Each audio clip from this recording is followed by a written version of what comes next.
No one has to be free of them.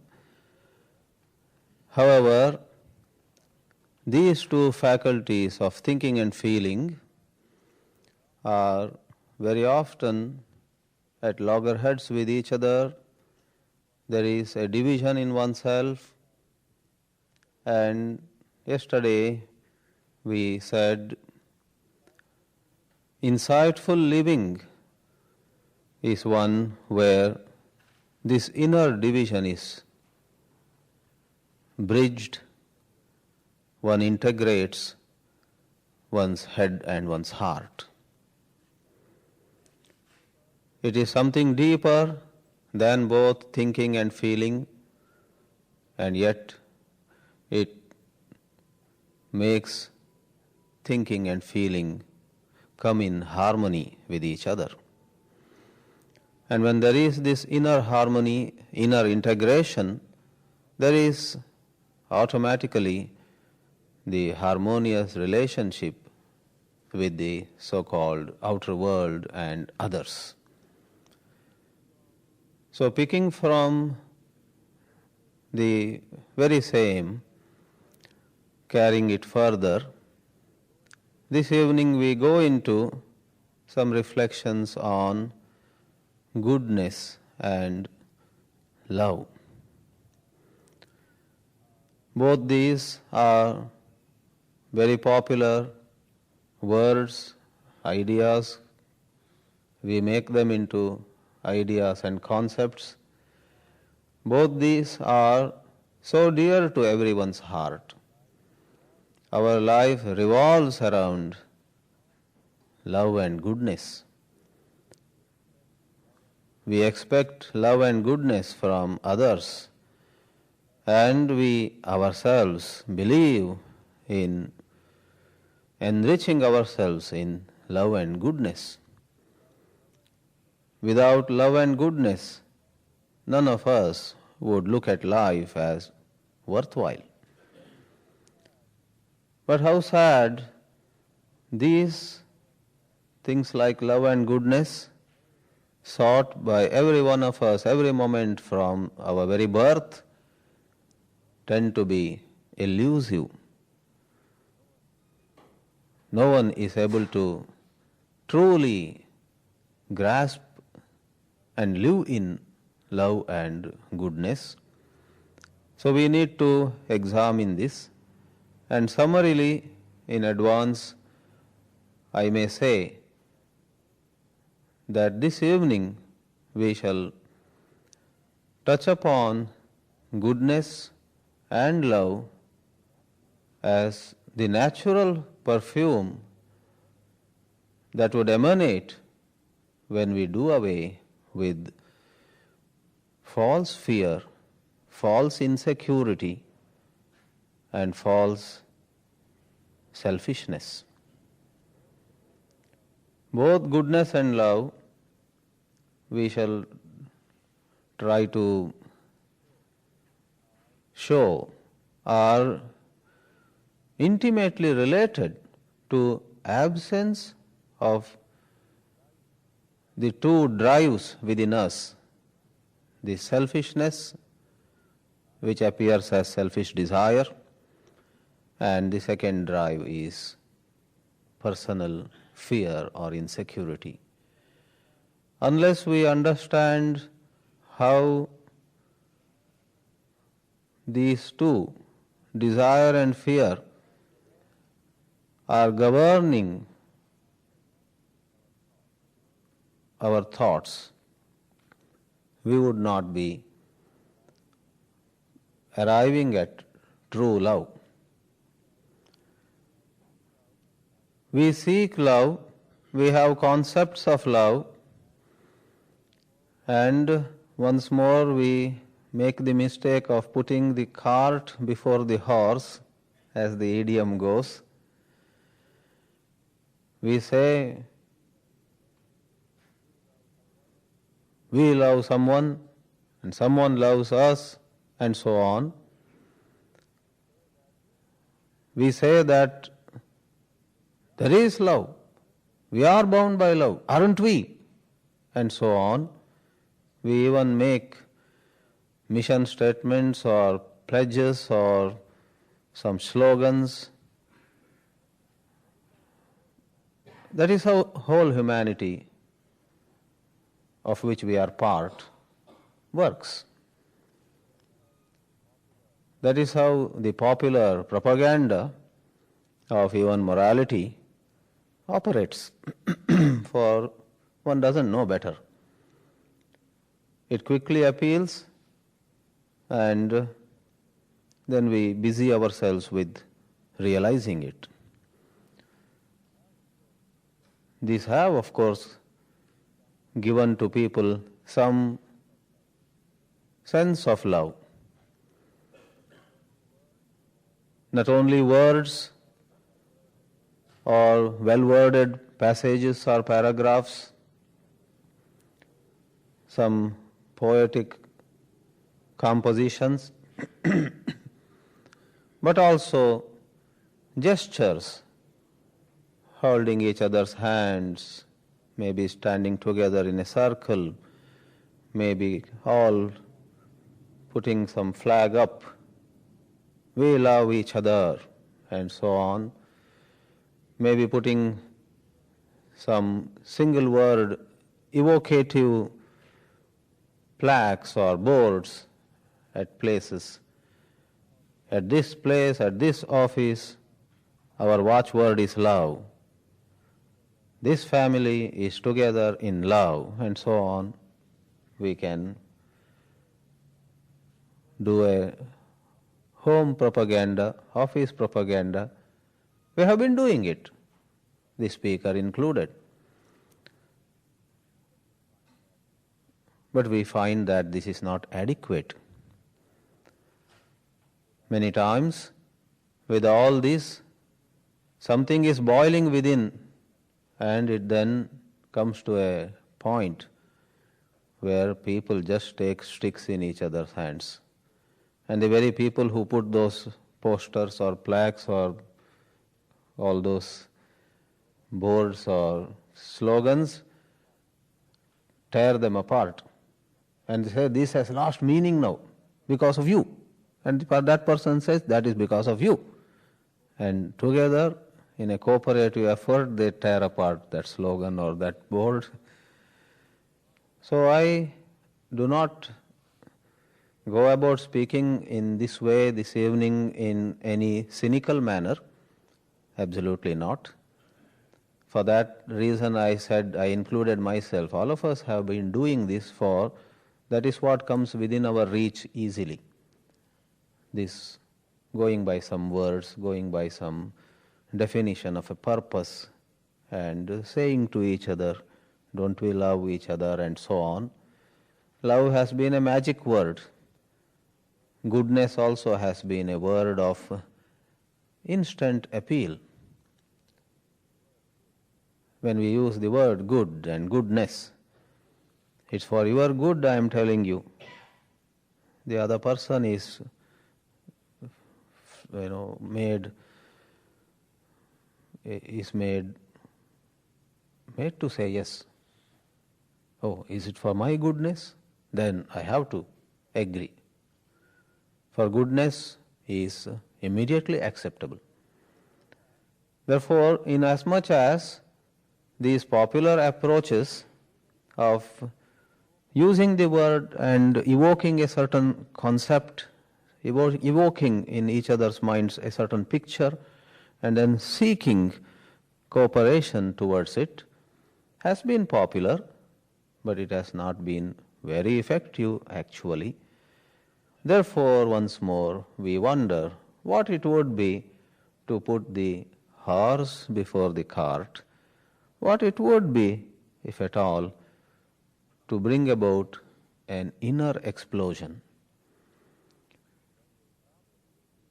When we examine deeply how we have failed in being truly good, being truly loving, we find that on a deeper level in our bosom, we tend to carry, we tend to sustain certain fears and desires.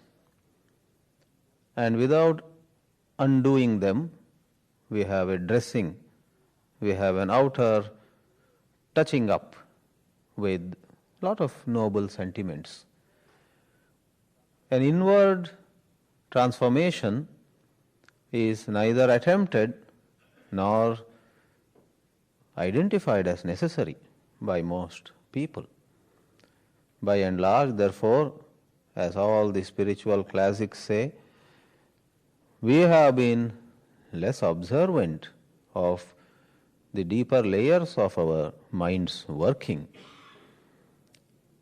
All spiritual classics talk about turning inward, being introvert, antarmukha, antaschakshu, and so on. As an example, the great Kathopanishad's verse is well known.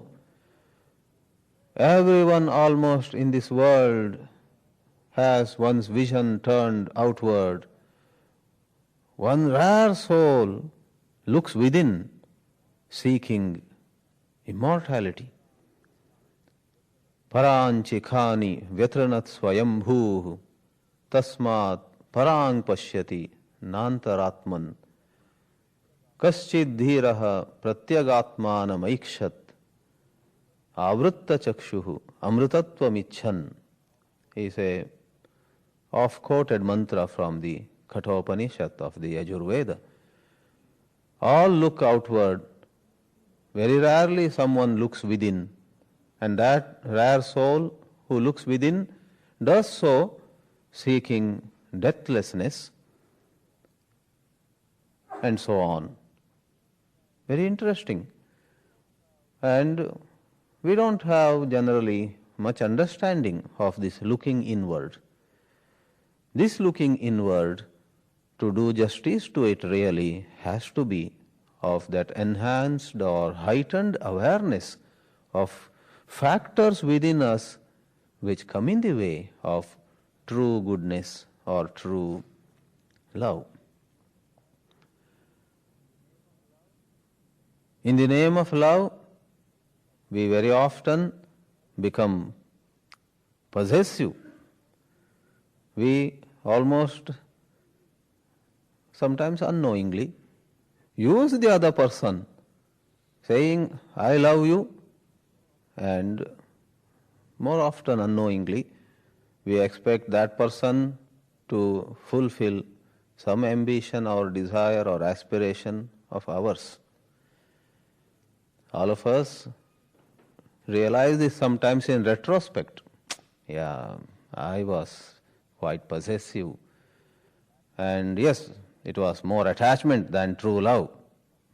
But I didn't realize at that time, and so on.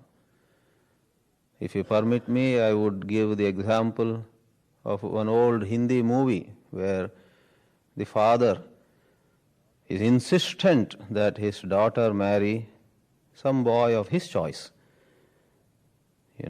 Golmaal or something, this Utpal Dutt, there is one dialogue.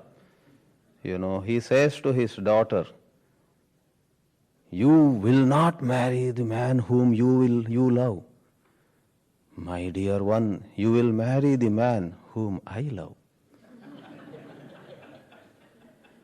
बड़े प्यार से, with great love, he says to his daughter, तुम उससे शादी नहीं करोगी जिससे तुम प्यार करती हो, तुम उससे शादी करोगी बेटी जिससे मैं प्यार करता हूँ. All those very comic indeed, sending us to peals of laughter, but there is a truth hidden that relates to this evening's theme, and all of us do it. And this happens between two individuals, husband and wife or father and daughter, and it happens between countries. One country wanting another country to toe its line, and if the second country does so, the first country showers its quote and unquote love upon the second, and if it does not, then penalize and impose sanctions and all these varieties of things No specific country is kept in mind, though you may think of your own superpower country, but all do it. Tom, Dick and Harry does it. This whole world has this power seeking. And thus, we, upon introspection and examination, notice that there is a powerful drive in us seeking domination, seeking position, seeking respectability, and so on. And without understanding it and without doing much about it, we want to sprinkle love upon our relationships. We want loving relationships with neighbors, between family members, and so on and so forth. But there is a whole lot of guarding, safeguarding the so-called personal interests. There are a lot of ifs, a lot of conditions. Natural. We are not here to say overnight, this moment, lift all your conditions. It won't happen that way. It is not a matter of removing conditions by will, for will cannot go very far. Will goes a bit of distance. What goes very far is clear understanding. If we look at something as a burden, as a cause of unhappiness, then without willpower we would drop it. If we see it as necessary, sometimes necessary evil as they call it, if we see it as required for our comfort, for our security, we would not let go of a particular movement of the mind.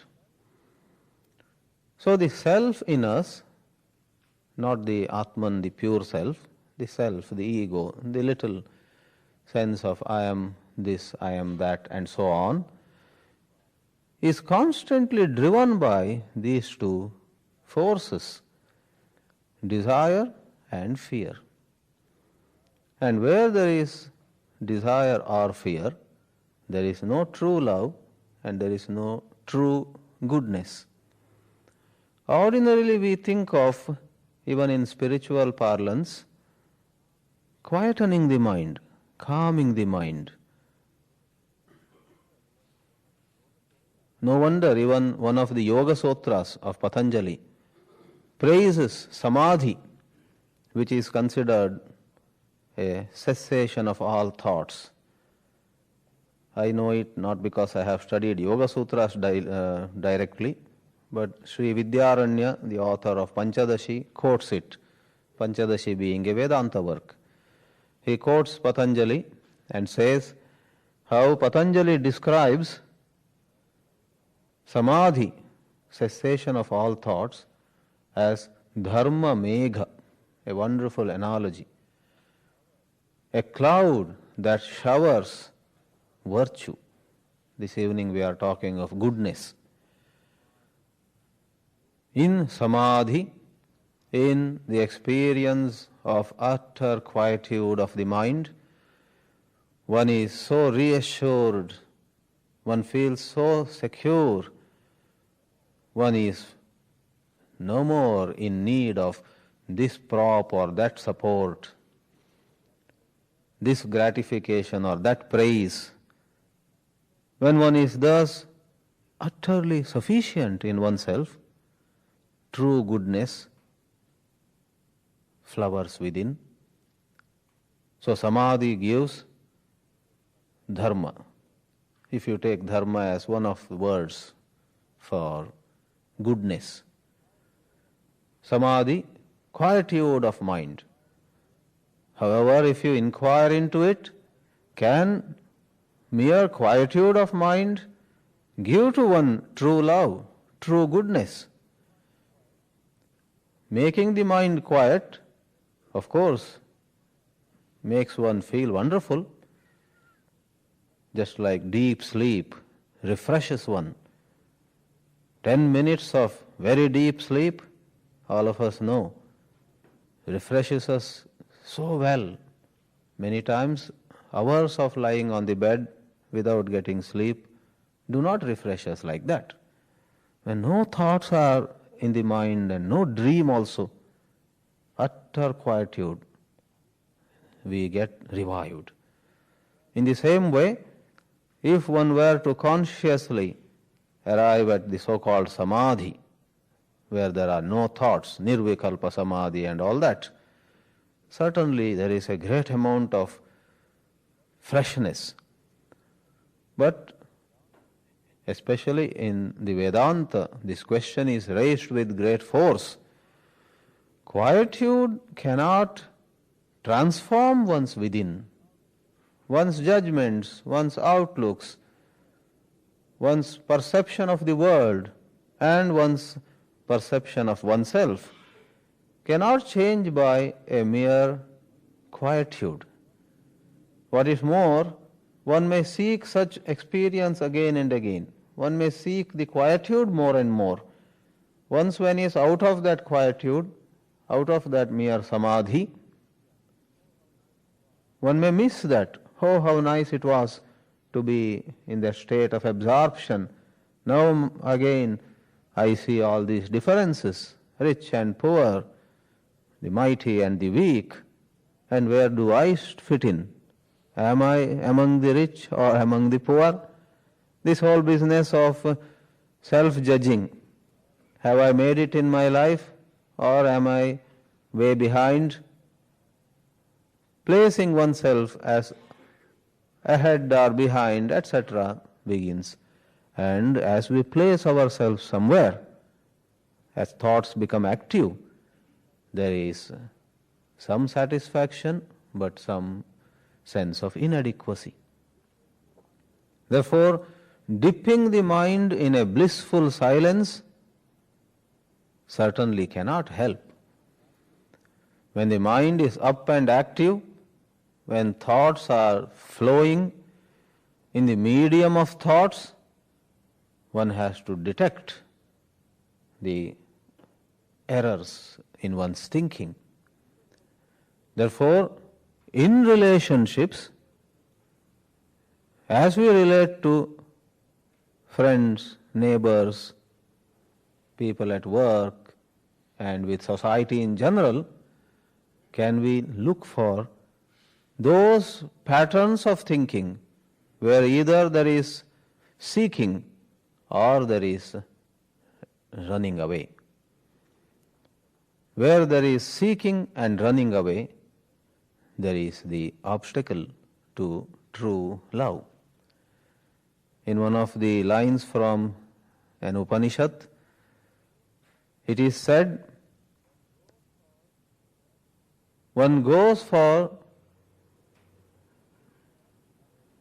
the higher disciplines of spirituality using the word sannyasa. I would interpret it as a higher discipline without giving the connotation of some external formality. The mantra says one goes for higher disciplines of spirituality when one grants fearlessness to everybody around. The Sanskrit line being Abhayam sarva bhutebhyo dattva sannyasam acharet. It's a very thought-provoking mantra from the Vedas. And when I read it long ago, I was puzzled. I didn't understand it. See, the literal meaning is, one says to all, you don't have to be afraid of me, guys or folks, as you say here. None of you has to be afraid of me. And then takes sannyasa. As most of you know, in sannyasa, in renunciation, as Buddha did walking away, or Shankara did, walking away with hardly any belongings, hardly any personal possessions. What is involved in giving fearless? Who is afraid of this sannyasi. For sannyasi doesn't carry arms, no sticks, and no power, no position, no wealth. So what is this? What is the linking? What is the connection between granting to all fearlessness? The sannyasi, does he have to say to all, don't be afraid of me? In fact, the one who has a weapon, a gun in hand has to say, don't be afraid of me, I won't harm you. But the one who is giving up doesn't have to say, people will understand. So it seemed a contradiction until I saw the psychological significance of it. I shuddered at its deep import. In fact, to carry guns or to have wealth, to have some great power, is not as much a threat to fellow beings as, really speaking, selfishness is when anyone has it. If you are selfish, even with very little power or very little arms and like today in airports you have security arrangements with a scissors or with a pair of scissors or nail cutter also they don't permit in some places. Here I don't know. In India, Jet Airways and other planes have made a list. Nail cutter also is not permitted. Because the mind of a terrorist, which is apparently frightening others, really is itself in great negativity, great disharmony. The mind of the terrorist, which is so divorced from love, which is so away from any sense of harmony, the mind of this violent person has the problem. So even a nail cutter apparently can cause havoc. So they check thoroughly. In India there is a lot of all this, your carry-on bag is opened.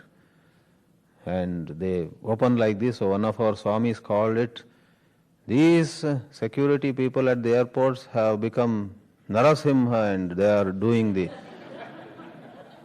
like Narasimha took Hiranyakashipu, placed him on his lap at the threshold of the palace, neither outside nor inside, and then tearing open the belly of that demon. We have that old story.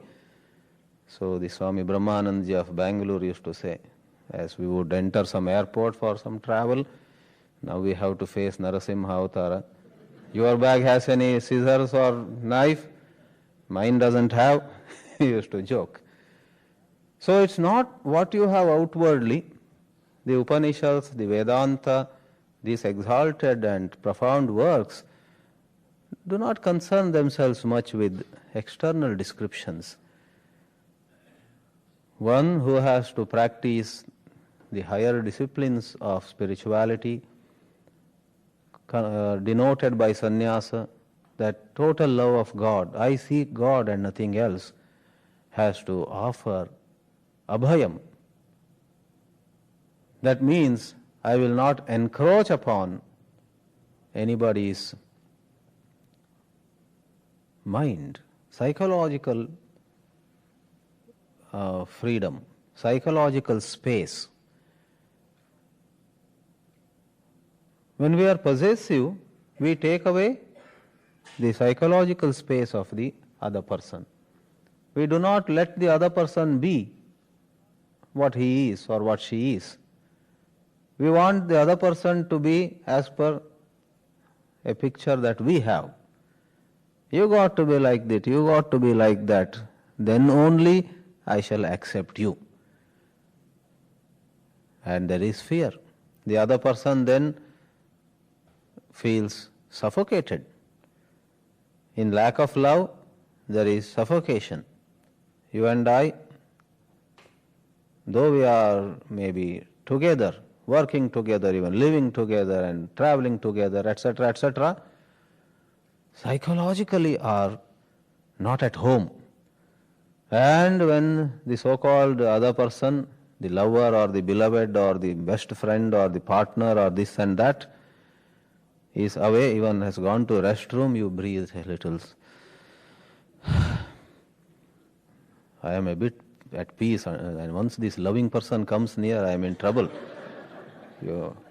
So is that love? If it takes away our space, that may be our mother, our father, No, this doesn't mean that wherever there is fear, the other person is not loving truly and so on. The terrorists also are afraid of police. We don't say the police are unloving people. Poor folks, they are doing their duty. In the same way, having raised the issue of children and parents, when parents put certain conditions, this is how we expect of you. I think yesterday in question and answer we went into it a little bit. When the expectations are rooted in dharma, rooted in universal values, and if the child, let us say, is very uncomfortable and says, I don't want any rules, that is rather unreasonable. There we cannot say there is no love. But we are talking about such expectations and such conditions which emanate from personal bias, which come out from lack of understanding. You will see as you reflect on this theme, goodness, love, that this is a matter that has bearing on our life from childhood till our death. We have this system of education all over the world. There are so many halls of education, as we call temples of learning and so on. And what is true education? We would say in the light of these reflections that true education is where one is helped to let go of selfishness and fear. Suppose we are given many skills, we are given very enviable amount of information, we are taught how to operate some machines, and there are only a handful of people who can operate these machines in the whole world. Generally, we tend to value such education a lot. I remember when I was studying M.Tech or so in the IIT Madras, there were very few computers that time, even in the IIT. There was some PDP-11 or something in one laboratory. And I didn't have much idea about all this really. I was not a very good student. I was okay, somewhere in the middle. And some bright boys proving themselves got projects on that PDP-11, and somebody else got project on something else. And before I could figure out what was happening, everything was occupied. And I ended up in some television engineering, and I was very happy. It was a very beautiful air-conditioned laboratory. Some German collaboration, and in fact people used to say, we may have better equipment and better guide, but you have the best working conditions. Beautiful, everything new and shining floor and so on. I used to sit and happily and did something there. But why I mention this is, in education we are generally after, I must learn that machine, that is the latest thing, this one, that one. And in that there is fear, in that there is envy, in that there is sense of being behind, being ahead. A whole amount of energy goes into acquiring skills and somehow feeling up to the challenge of the day. I am okay, and so on. Alas, are we really okay with acquisition of skills? The cold truth of life is, we are never okay unless the self-centeredness is dropped.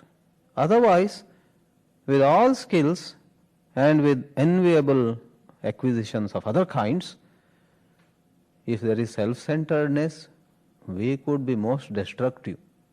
As time and again many cases have proved.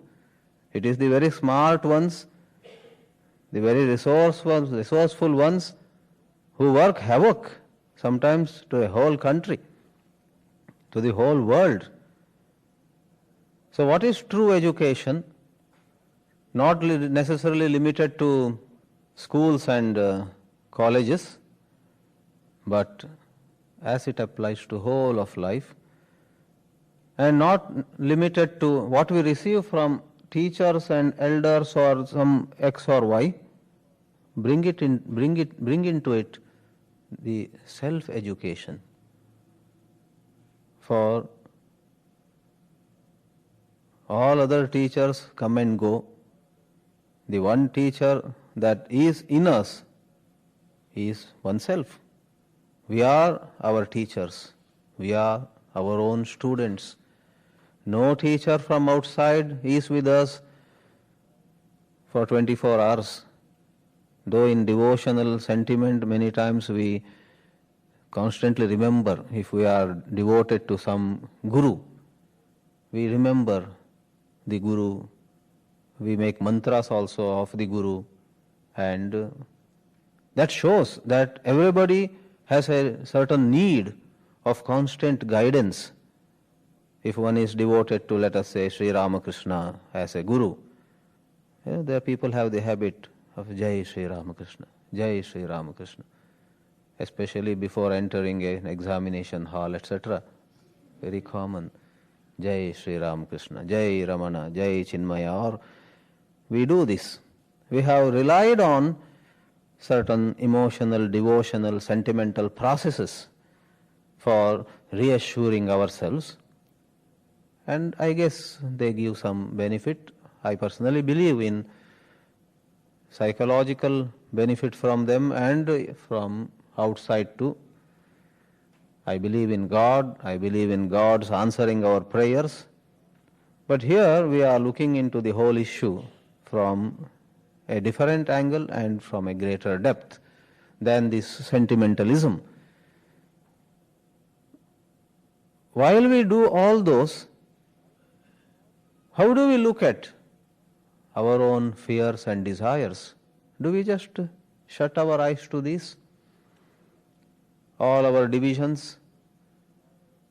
So we find central to the unfolding of goodness or love in our heart is the issue of detecting and eliminating self-centeredness. Why do we feel insecure? Why do we feel it has become a psychological habit within us? Incomplete. It is so much a habit with us that most of us, if not all, believe that discontent is the very prerequisite for living a dynamic life. If we feel complete, if inner insecurity goes away, life may grind to a halt. We have made a case for fear. We have all become, in this social conditioning, devil's advocates without realizing it. We must have fear. We must have ego and so on. While I agree, there is fear. To say there is fear in us is a different thing than saying we have to have fear. There is fear in me too, in the speaker too. And there is desire, selfish desire in the speaker too. So let us look at it as a ground reality. It is there. But do we have to think that it has to be there? If you think it has to be there, you know what it amounts to? Suppose there is terrorism in a country and the government sponsors it. What a terrible situation. State-sponsored terrorism, it is called. So if I have jealousy and if I believe that some jealousy is good, then only I will be active. I will be on the run. I will take care of my family. If I am not jealous, things are going to, people will suffer and so on. Then it is like state-sponsored terrorism. There is jealousy, there is fear, and there is selfishness. Let's not endorse it, nor should we deny it. Don't sweep the dust under the carpet. Don't close your eyes to the ground reality, the fact. Rather, face the fact. Let us face the fact.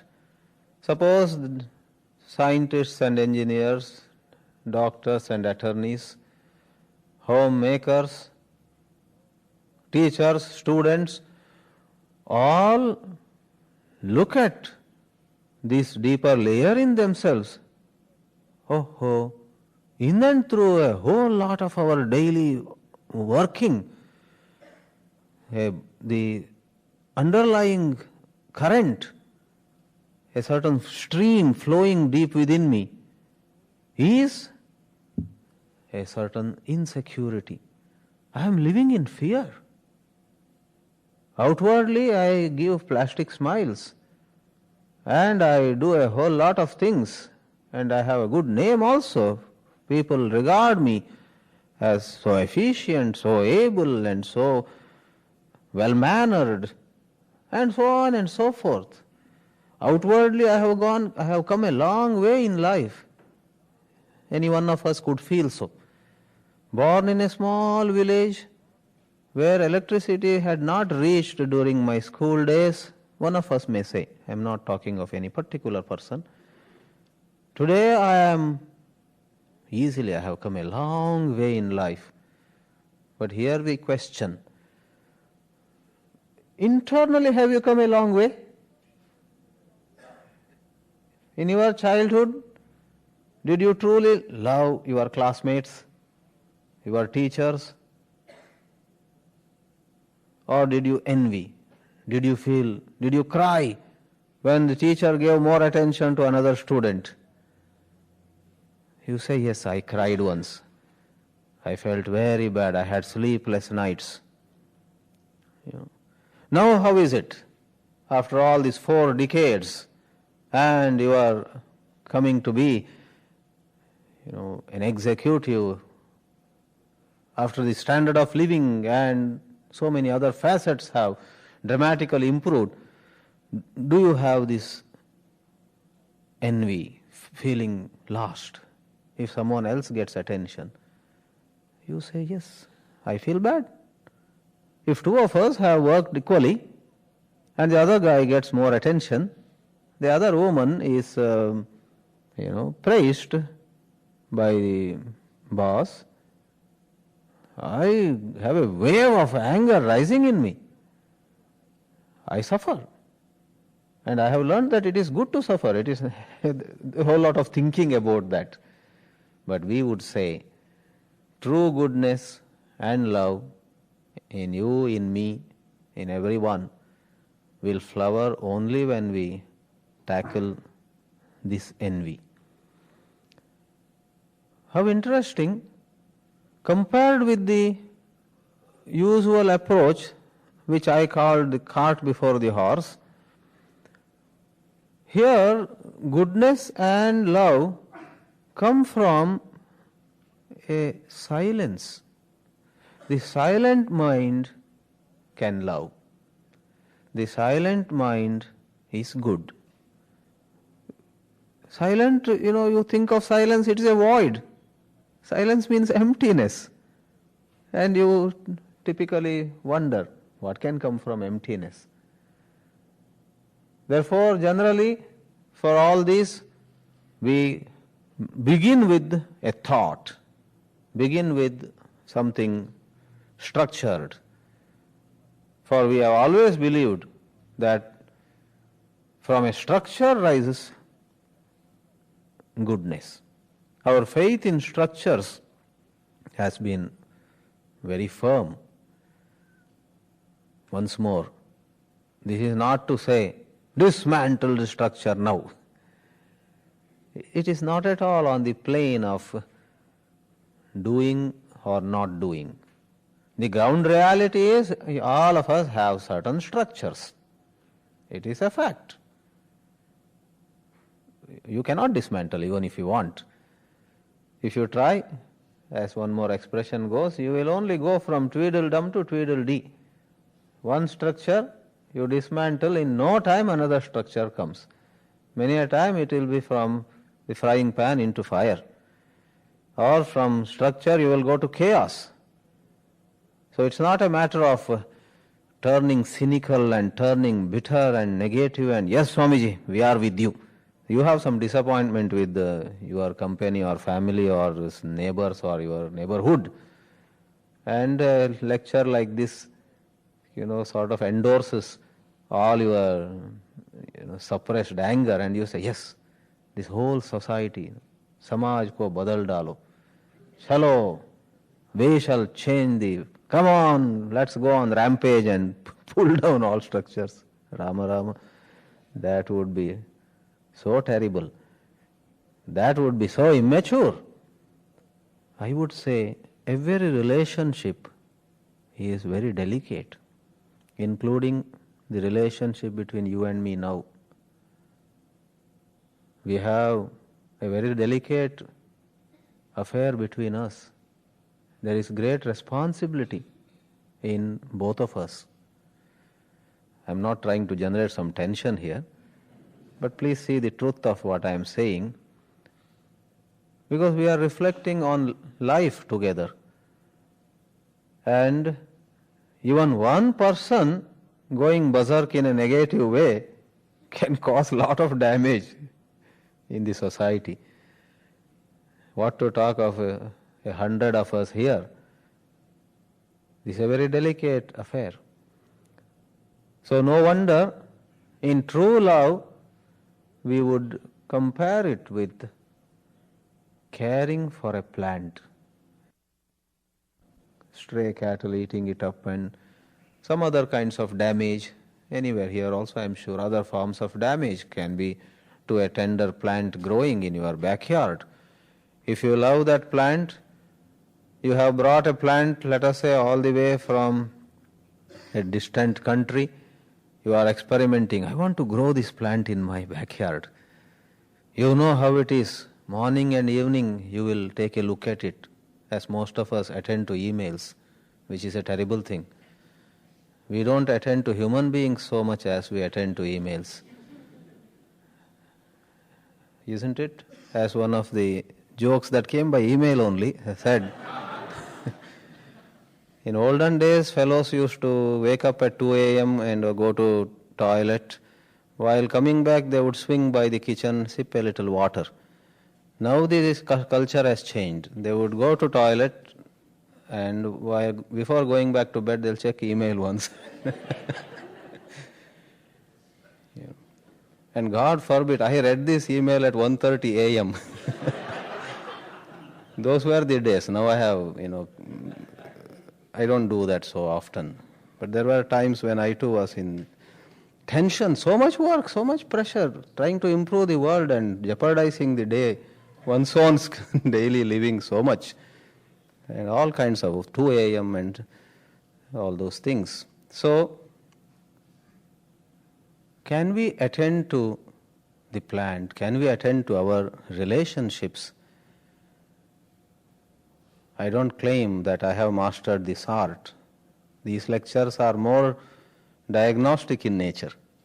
They are not a treatment, and the least of all, they are any claim to a certain skill. But I am sharing an awareness of these deeper problems of human living. We have become so gross, really. In olden days also it happened, I am sure. Perhaps in these days a bit more, with tremendous amount of what we can do. Our youngsters too have an array of options.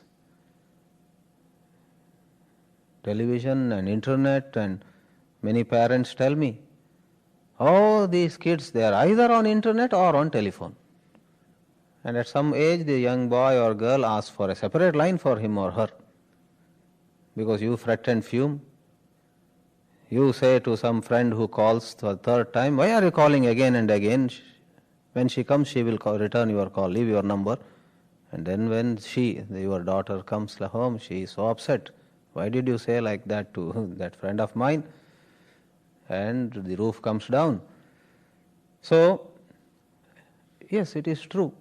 Swami Chinmayananji made a very, sharp remark. The tragedy of today's living is decreasing happiness amidst increasing comforts, he said. We are all increasingly comfortable and very sophisticated. People used to call me also some high-tech Swami, cyber Swami and all. For a while I felt good about it. Then as my eyes opened to these realities, whether they meant it or not, I realized they are pointing to the complication that has come in my life. It is good to be just a Swami. This hyper and high-tech and cyber, etc. are no compliments really. Checking email at 1:30 is no compliment. So, there is mind in a prison. Mind in the prison of self-seeking, endlessly. Even after winning Nobel Prize or Oscar or whatever it is, alas, the human mind tends to remain in the prison of what will complete me. Looking out, will that complete me? Will this make me full? And the approach that is desirable is to examine the incompleteness. If many degrees, if wealth, if name, fame, many awards, and a lot of limelight did not make me complete in all these years, why should I imagine that one more acquisition of something will make me complete? Not that you should quit, that is not the idea, but this belief that another acquisition, acquire something, another external change, another becoming, the belief that that will make me complete is questionable. Acquire we may, let it happen. Spontaneously, as things come. You live a loving, alert life and various opportunities come your way. And in the name of spirituality, you are not going to turn away opportunities. But the point is, you do not anymore believe that this acquiring will make me secure. Security is not in any acquisition. Security is when you see that nothing can give you security, and seeing nothing can give you security, you do not cling, you do not depend, you do not lean on pleasure or wealth, power or position. It becomes a side issue. And for this, let us not make compartments that what Swamiji is talking is inspiring, but it is for sannyasis. He is forgetting that we are all householders. He is forgetting that we are beginners, and he is, this compartmentalizing is a dangerous thing. If you look around, you find people who truly have the fragrance of love in their life have been young sometimes, have been old.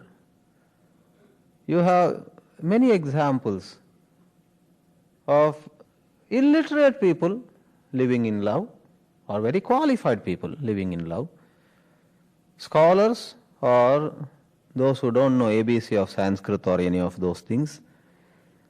So to associate,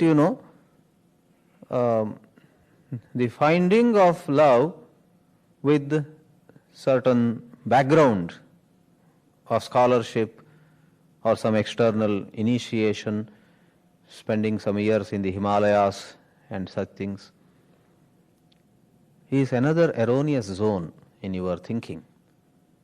So drop it. Don't go into. I am very aware that many of you look at someone like me as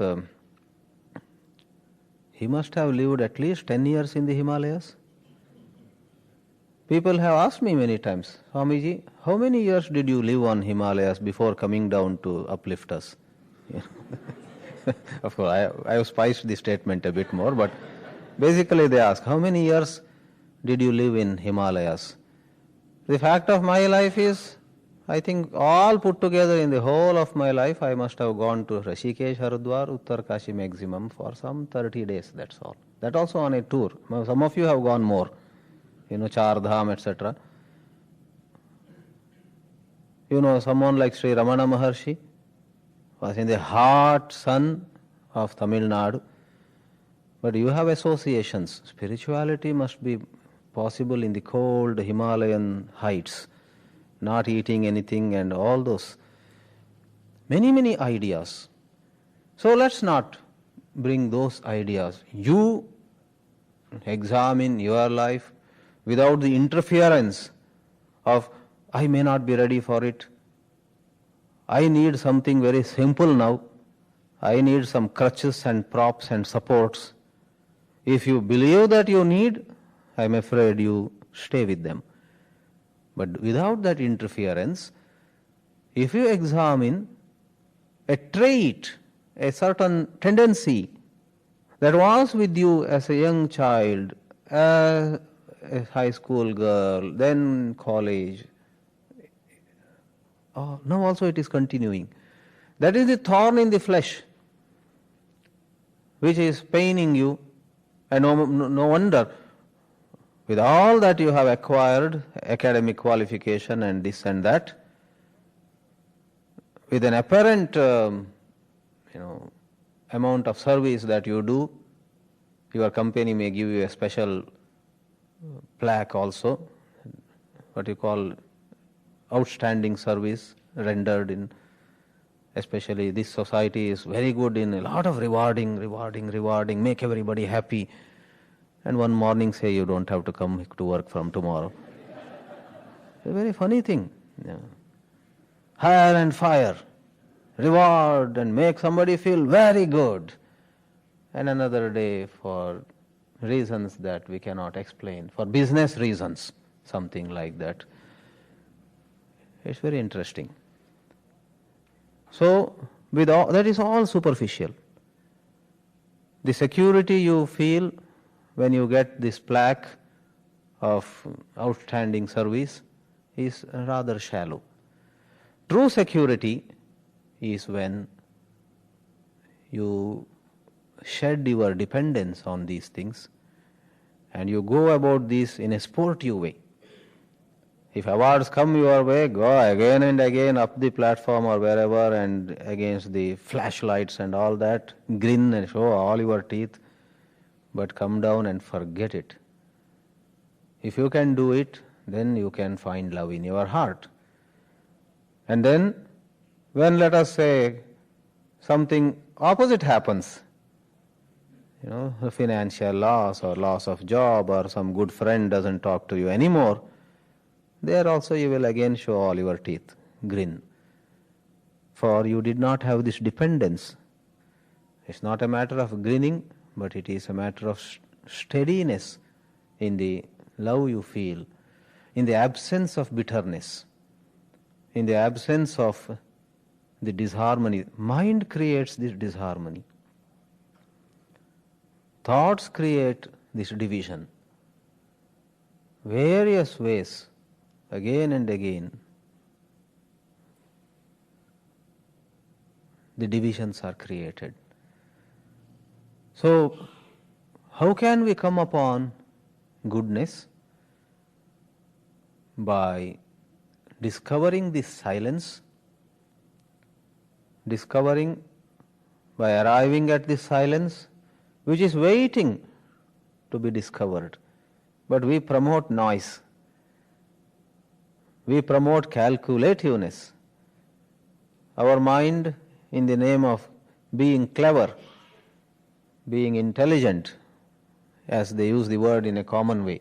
Yesterday we handled the word intelligence in a different way. But generally we say he is a very intelligent person in the sense of very clever, smart, street smartness. It could be of a gross nature or subtle nature, but street smartness. In the name of all this cleverness, we make our mind a noisy mind. When we arrive at true simplicity, by gently seeing, I am caught in a trap. This insecurity is a snake upon the rope, as the Vedanta would say. It's an illusion. I am fine should be a discovery, not an auto-suggestion. You know, we could pick up the best statement from the Upanishads or from Emerson, or there are those transcendence poets, right? Emerson, who is the other one? Shelley also, and Thoreau. Some of these in the West have been called transcendence poets, I suppose. One of them wrote a poem on Brahma. Thoreau, perhaps. Brahman, the changeless reality as talked about in the Vedanta.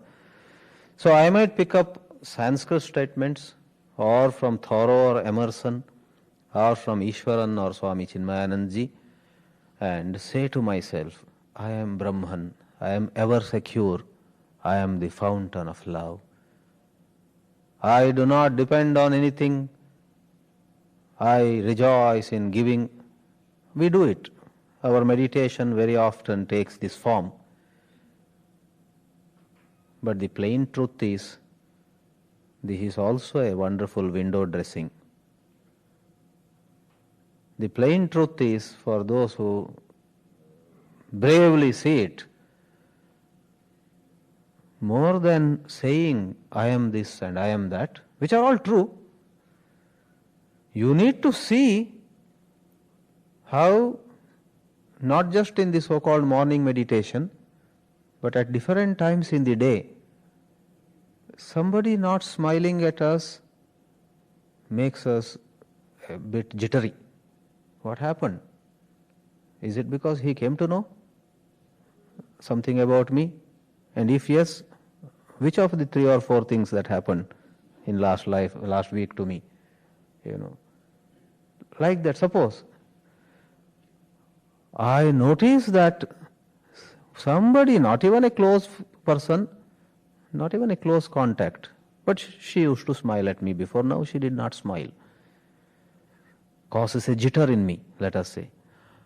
I am aware of it, and in that awareness, in that questioning, do I have to have this jitter? Is it not rather violent on my part to expect that she should smile? There is an anger also sometimes. Oh, she did not smile. So I see that I have to give her psychological space. To smile or not to smile is her privilege. And let me not jump to any conclusion. And if she does have a negative image of me this evening, or wherever, let me see, let me examine. So I undo that self in me which shook, which vibrated, which trembled, right? In the undoing of the self, there is the coming upon of I am the fountain of love. And that is meditation. You could have an intense moment of meditation at that moment when somebody did not smile and a jitter took place, and you handled it and it dissolved, and you came to terms, you discovered peace. And without verbalizing, the signal that came from you was, you can be yourself. I have no objection to yours not smiling, as an example. You accept her or him as she or he is. That is meditation. And can we do this every moment, beginning with this moment? If we do this, there is the gush of goodness. There is the flowering of love in it. Love and goodness are not a superficial state of mind, are not a make-believe. They are letting go of deep hidden fears, and they are letting go of the incessant seeking of self-image, self-security, self-gratification. When this seeking and this avoiding cease, thanks to seeing, there is harmony, and that harmony reflects as spreading of happiness. We'll get together tomorrow, and in fact carry on with this in another disguise, work and cooperation. All these are doors to the same hall of right understanding of living. Om Shanti.